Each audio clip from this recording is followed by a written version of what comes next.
There you go. Laki pala men. Kala ko maliit lang. Bira. Guys, nakuha ko siya sa Lazada ng 1.3 lang. Mura kasi price range nito nasa ano talaga 1.5 pa 2K. Yung ganitong bag. Ang order ko sana talaga is yung maliit na version kaya lang walang stock, bihira. Yung maliit nito 1.1 lang sana Dito sa mismong store din na to. Di ako sure kung legit to. Di rin ako marunong tumingin kung pagka halimbawa nabuksan na, di ko rin alam kung totoo, kung legit ba talaga siya or hindi. So yun, syempre ako rin yung unang umorder dito sa store na to. Pero legit naman yung store. Marami din naman siyang feedback sa ibang item nga lang, hindi dito kasi ako pa lang yung unang bumili nito sa store niya. Lagi niyo to nakikita sa mga naka-sniper. Parang hindi kasi siya maganda sa pang daily rides ba. Malaki masyado. Long rides yun, maganda siya kasi marami kang mailalagay. Sniper kasi walang alam yun naman, maliban na lang pag naka-top box. Wala ka talaga lagayan, men. Yung maliit na version nito, yun yung maganda pang daily rides sa No choice, nandito na. Let's see. Bagong seller lang din yata yun Pero parang luma na. Hindi na nga gaano kita yung printed na Hindi siya naka-box, plastic lang. Hindi naka-bubble wrap. Hindi, naka-bubble wrap pala. Isang layer lang. Tapos magupit bigla yung bag Kala ko bag na. Bubble wrap pala na itim. So yun, 1, 2, 3. Tatlong layer. Kahit paano. Tapos naka-JNT na bag. Pagdating naman sa shipping, bali in-order ko yung maliit na version noong nakaraang araw. Isang araw yung pagitan. Kinancel ni seller kasi walang stock. Mag-message seller tapos kinancel kasi walang stock. May stock daw itong malaki. Tapos nung pag-check out ko nitong malaki kahapon, dumating din naman agad ngayon. Hindi ko alam ba't available yun tapos wala naman palang stock. Hindi lang na-update ni seller. Hindi niya lang na-update. Kasi nung tinignan ko siya ulit, wala na Naka na siya. Find similar. So yun. Mukhang legit naman. Sana. There you go. Amoy bago. Tingin ko okay naman. Hindi naman siya yung tela na tapos malakas din yung magnet niya, man. Pag tangke to wala naman tangke yung sniper Kailangan natin step drill. Malaki talaga, man.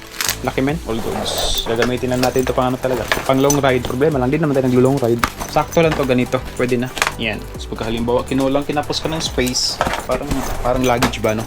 Alam mo kasi kasya dito full face ng helmet. So, dito naman sa side, yun lang talaga. Itong zipper na to, purpose nito pang extend lang talaga.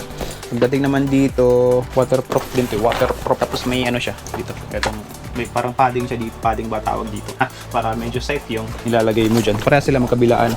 Tapos itong part na to is wala lang. Yan. Yung ibang bag, ang malalagay mo dito na transparent is bukbuk na. Malalagay mo dito is cellphone ba sa mga ordinary. Sa mga karaniwan na bag na nakikita niyo ng pang-motor. Ito, pwede malagay tablet. Pwede mo lagay tablet mo dyan, men. Okay, so yun lang yung itong bag. Tapos may hingahan yung tablet. Hindi, pang headset yan. Headset. Gusto mag-headset, pag nag-lobat ng charge yung cellphone mo, pwede mo charge dyan siya. Waterproof pa rin siya. Man, sa part na to is, yun na, pinakaloob na to, men. Yan, pinakaloob na. Maliban sa waterproof, alam ko waterproof talaga to Tapos, may kasama pa siyang, yan. Pwede natin siyang tawaging rain shield. Pwede rin naman siya pagka halimbawa, pwede mo na rin naman ilagay lagi para hindi siya madumihan. Tapos pagka ginawa mo siyang backpack, yun yung maganda dito, men. Bakit kasi pag halimbawa may ganitong bag tapos iiwan mo sa motor, di ba? Kaya pagka nandun ka na sa destination mo, men, tapos syempre, dalhin mo na yung bag mo. Pwede kabiba. Backpack na siya. Pagka nilagay mo siya sa likod mo, tin mo. Maganda din naman Kahit gagawin mo siyang backpack, maganda pa rin siya tingnan, men. Stylish ba? Stylish. Yung loob naman, papasokin pa rin to ng ulan. Papasokin pa rin to, men. Sa part na to ng zipper, parang lang normal na zipper lang.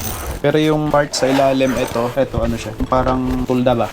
Na hindi pinapasok ng tubig. Tapos may mga maliit na lagayan ng mga cable dito sa gilid. Dalawa. Yun lang yung pinaka-compartment niya dito sa ilalim. Try natin may mga kasya to.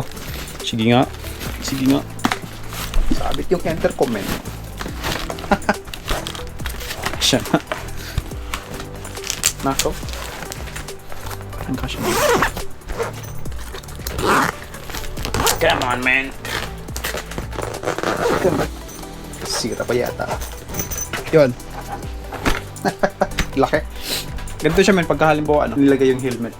Siguro yung malilit na helmet lang all goods. Pero kasya nga kahit yung malaki Kaya lang, kailangan open tong secondary zipper, men. Okay, kailangan naka-open siya. Kaya pag halimbawa kung naka-sniper ka, hindi mo mailalagay yung helmet syempre pag halimbawa nakalagay ito dun sa unahan ng motor. So kailangan mo siyang tanggalin. Pagka tinanggal mo siya, so susuot mo na lang, backpack mo na lang. Walang compartment yung sniper maliban sa mga naka-box, top box. So ako naka-top box naman, kaya lang kulang pa rin. Pag halimbawa umuulan, ganun, di ba? Pero pag halimbawa long ride talaga kasi may mga dadalhin ka pa syempre magdadala ka pa ng counting tools just in case, di ba? Tapos hindi lang naman yun ang dala mo So yun, all goods naman. Para sa akin all goods. Tara, kapit natin si sniper. Tingnan natin kung ano itsura.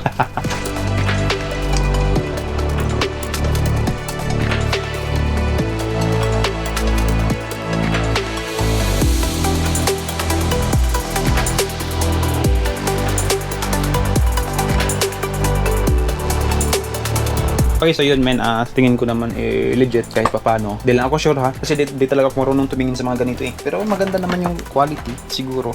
Malakas din yung kapit ng magnet. Okay, so nakuha ko lang siya ng ganung price siguro kasi bagong product ni seller. And lumang product na to pero bagong product pa lang kay seller, kaya kailangan niya siguro magbaba ng price para kahit papano may bumili. Pagka halimbawa makakuha na siya ng maraming review na magaganda, sa kanya pa lang ilalagay yung pinaka-original na price talaga. Hindi naman natin masasabi na lugi kasi mura lang din naman yung pinaka nito, factory price ba, no? Kung magkano yung kuha talaga nila. Pagka nakabenta na siguro sila ng marami, saka pa sila magtataas ng presyo. Pero yung seller na yun is hindi naman siya bastang seller na pag nakikita mo na parang hindi mo mabasa yung seller name, store name ba. So all goods, tingnan ko na lang at update ko na lang kayo sa magiging performance nito sa susunod na 1 year, day, whatever.